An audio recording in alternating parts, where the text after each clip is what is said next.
Do you guys remember this? Of course you do. It was Screwattack's Wolverine vs Raiden video, all the way back from 7 years ago, holy shit. How time flies. Essentially, for those of you who've been around for a long time, you'll know that I very much disagreed with the outcome of that video. I don't think Raiden would beat Wolverine. Hell, I think Wolverine would stomp, it's really not a question. But the real question behind the matchup, and this is a question that I've been wanting to answer, is could Raiden not just hurt Wolverine, but could he actually kill him? That's what we're going to answer in today's video. So first of all, we need to look at Wolverine's skeleton and find out what exactly is it made of, how durable is it, and its properties and hacks and all sorts of things.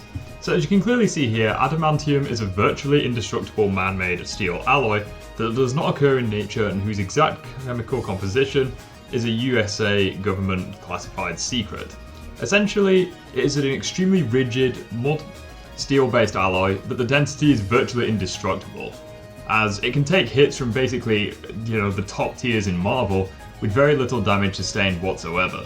Not to mention, adamantium's molecular integrity makes for it to be extremely hard metal, capable of drilling with greater effectiveness than vibranium. The most notable thing about adamantium, and the most important thing here, is actually in the second paragraph. You see, what happens is, adamantium is melted at a temperature of 1,500 degrees Fahrenheit, and it can be cast into a particular shape. However, after an 8-minute, quote, flux period, the mixture sets and becomes extremely solid and hard regardless of temperature from that point forward. Its molecular structure becomes extremely stable, and its shape can only be altered by precise molecular rearrangement.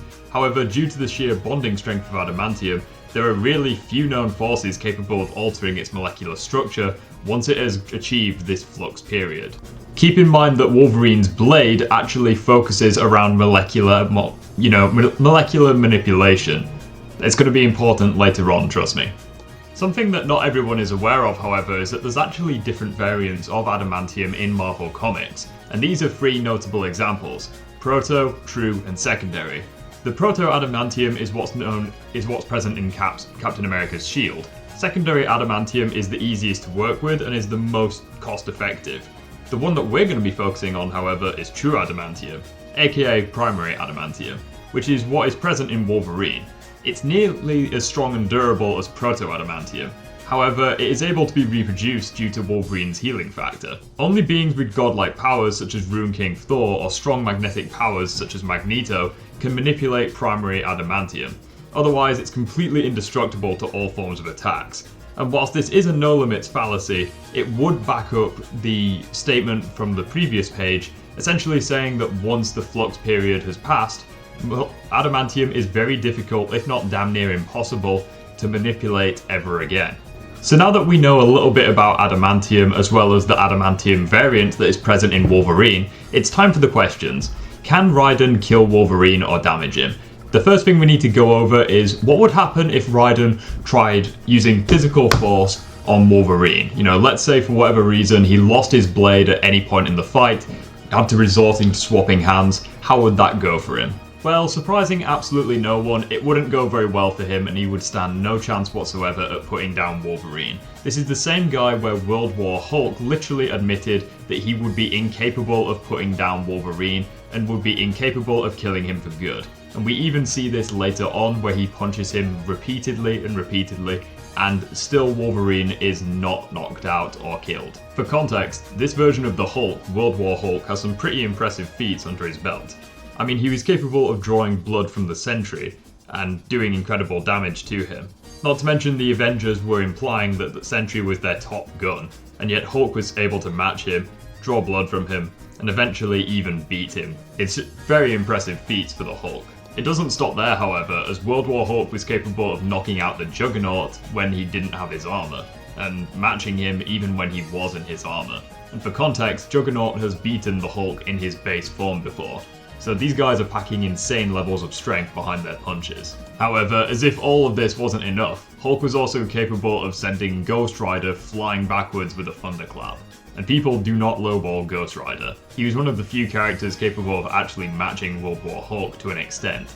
Yet with a thunderclap, Hulk just sent him flying as if he was nothing more than a nuisance. Despite all of these insane feats, however, this version of Hulk was incapable of killing Wolverine. He was capable of knocking him out, however, in a death battle that doesn't really work. And to add consistency to all of this, Bruce Banner, one of the smartest minds on the planet, who is the Hulk's alter ego for those of you who don't know, literally conceded that Green Scar would be incapable of beating Wolverine, and that Wolverine was essentially unkillable even for people on their tier.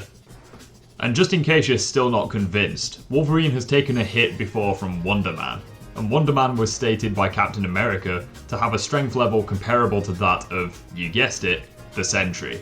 And Wolverine got right back up from a punch from Wonder Man. Was he going all out? That's up to you guys to decide. You know, it should add consistency to Wolverine being able to take hits from basically the high tiers in Marvel Comics. So yes, with that tangent out of the way, Raiden would stand no chance against Wolverine, and would have no chance of putting him down if he lost his high frequency weaponry. But that's kind of the crux of the issue. Raiden does have his blade, and his blade is something truly special. So how would that fare against Wolverine's adamantium? Let's take a look at it and find out. There are different versions of the high frequency blade in the Metal Gear universe. There are some made of wood, there's the HF blade, the remaster, etc. But essentially they all work the same, just with different bells and whistles.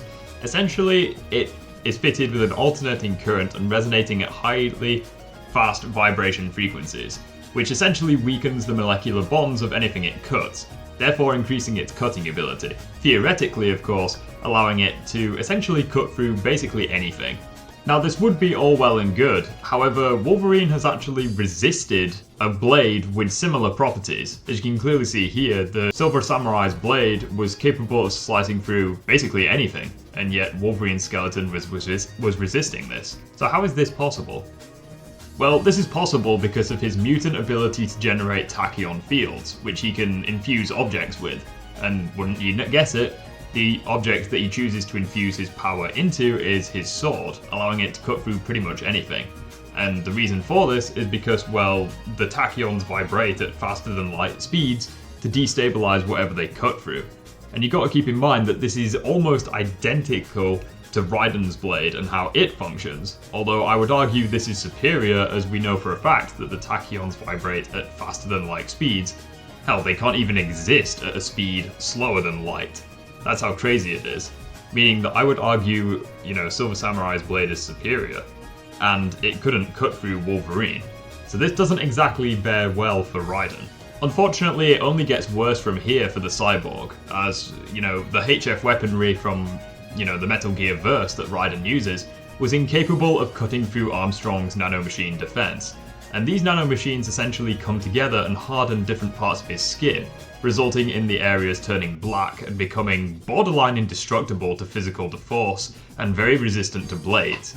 And we see this throughout Metal Gear. He becomes essentially just this tank, shrugging off punches from Raiden as well as attacks from his blade, which we can even see here.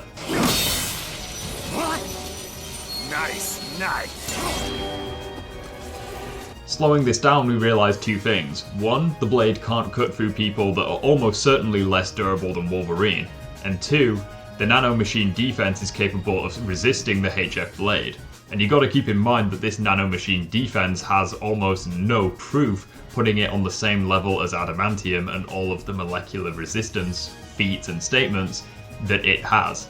In fact, the metal literally has resisted something that functions borderline superior to that of Raiden's blade.